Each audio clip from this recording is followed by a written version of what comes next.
and gentlemen, you're in what we call the exhibit area of the Capitol, which is part of the extension. In addition to General Assembly appropriating money to the building, legislation also included the Capitol Foundation, which was set up as a 501c3 to promote educational opportunities to make sure the building, in partnership with General Assembly, never got in the condition it got in prior to the renovation. Long-term plans are to put some hands-on touch exhibits in this area. Right now, we've got a potpourri of different things in the area, including a replica of the Capitol that was sent over by Jamerson from France in 1785, a brick that was at the church in Jamestown where the first House of Burgesses met, and the plan also includes in the video of the Capitol. The foundation has approved raising $1 million to do a video when you come in for a tour. You see extended over the video of the Capitol, and you get to sort of set the mood for your visit. If you've been to Williamsburg, it's in the 3rd century, Capitol Road, White House Road. You see that, and yes, I want to go see Williamsburg, but that's sort of what we're planning to do with the video right here. Here in the area to your very coming to my right is the flag of Virginia. This flag has some historical significance.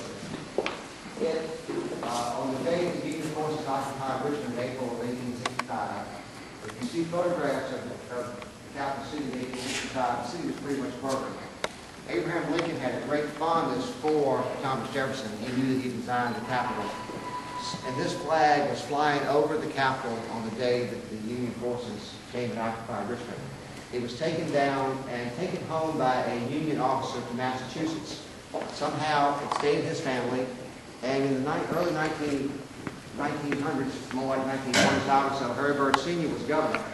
The family made contact with the governor and said, "We'd like to return the flag." It had been in the same deposit box. So that flag was returned during Harry Byrd Sr.'s term as governor, flown over the Capitol, and then put in a case. And the case was in the north hall of the main Capitol building. We took it out during the restoration project, and funds were made available as part of the restoration to restore that. The flag is 11.5 feet by 22 feet. The field has been replaced over time, but that is the original seal. At the point in time, 2 spinster sisters sewed the seal. Now, if you're familiar with the current Virginia flag and the state seal, it was approved after this. You will notice that one of the breasts of the women is exposed. These are 2 spinster sisters. You will see that she is clad properly and covered, and what I call a metal Brazil. So, and the plan also in this area, and we're working with the Clerk and Senate, working with the Library of Virginia, is to display other flags that have flown over the Capitol during its history that were approved by the state. The current U.S. flag, a current Virginia flag, an early American flag, and the second national flag of the Confederacy, because this building did serve as the capital of the Confederacy and the capital of the Commonwealth during the war between the states. So, if you look over to the wall where Douglas Bell is standing, that picture there on the far left is a picture of Maison Terre. Jefferson was in France and saw that building and said, "This is my design to the Capitol." This Capitol is the first example of neo-classical architecture that marks the United States from Europe. One next to the right of that, you see the Capitol and the early bell tower, a wood structure there, and then behind Douglas Bell is a picture looking from South River across, and you're seeing Mr. Jefferson's Temple of Democracy on the hill. It would be very nice to go back and say, "Okay, let's straight down all these high rises, and change over and look across." Right. This picture of the Capitol here is 2 after the wings were added, and one to the left of that, and we'll see that when we get the old House chamber. Keep in mind, during the 19th century, the building had all 3 branches of government. The 3rd floor of the Capitol held the Court of Appeals. In Richmond in 1870, they had a mayoral election for mayor, which ended up in the Court of Appeals. The 3rd floor courtroom was packed beyond capacity. The floor collapsed into the House chamber. Most of the House was not sitting.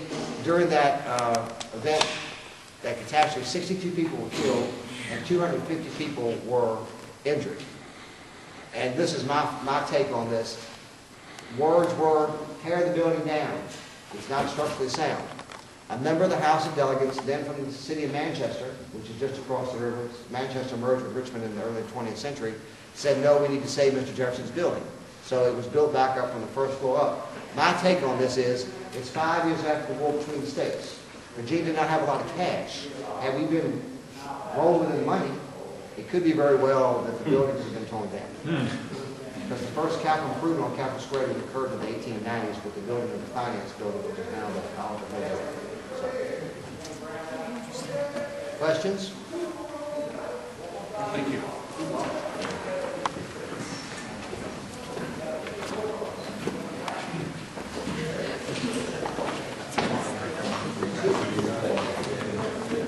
This is House Room 3. Senate Room 3 is across the way. And as you'll find the Capitol is symmetrically divided. The House is on the east, the Senate is on the west. So you're walking, so you're in house space. This is a multi-purpose room, as is Senate Room 3. We can have a set up for a training room in here, auditorium seating, press room, a blue screen drops there. We have screens and overhead projectors that shoot on all 3 walls. So it's a nice room. You see this wall behind you see is grooved. This wall will open as well as the wall, like wall in Senate Room 3.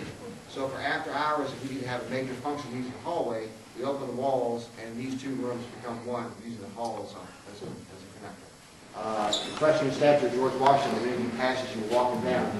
In February of this past year, we marked the 150th anniversary of the unveiling of the equestrian statue.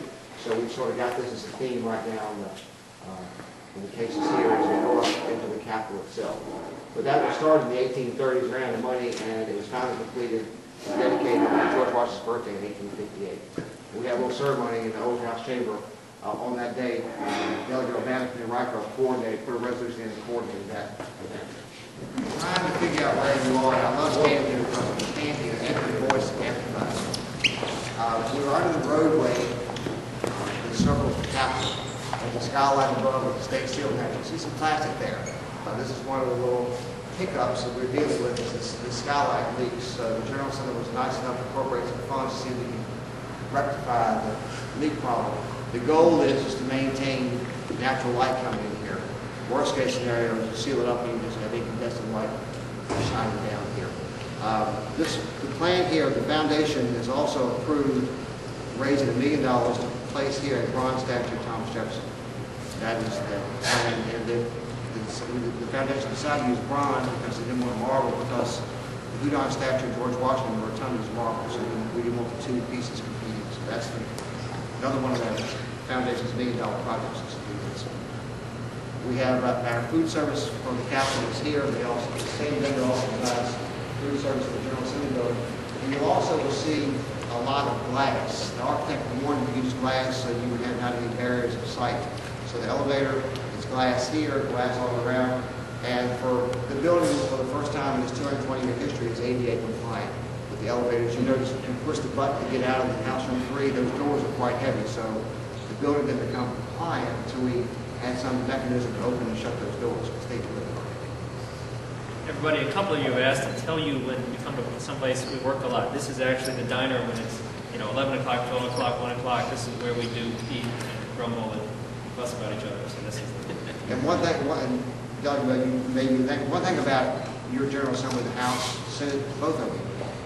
You watch C-SPAN, you see the United States House on TV at 10 o'clock at night, your channel surfing, and someone's giving a passionate speech, and there's no one on the floor except them, the people at the clerk's desk. When Delegate Bell and his colleagues are working for y'all in the House of Delegates and the Senate too, when they go in at noon, he may get a page to come get his lunch because he cannot leave. When the House meets, he and his 99 colleagues are in their seats because the debate's going on, votes are being taken, and so I will have to be very candid. People in Virginia get their money's worth because Delegate Bell and his colleagues do a remarkable job in a short period of time.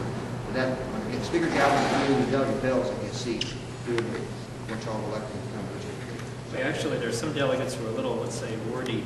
Those are the ones we all run to the bathroom on. We see, somebody get to their feet for a lengthy oration. They clear their throat 3 times and pound their papers on the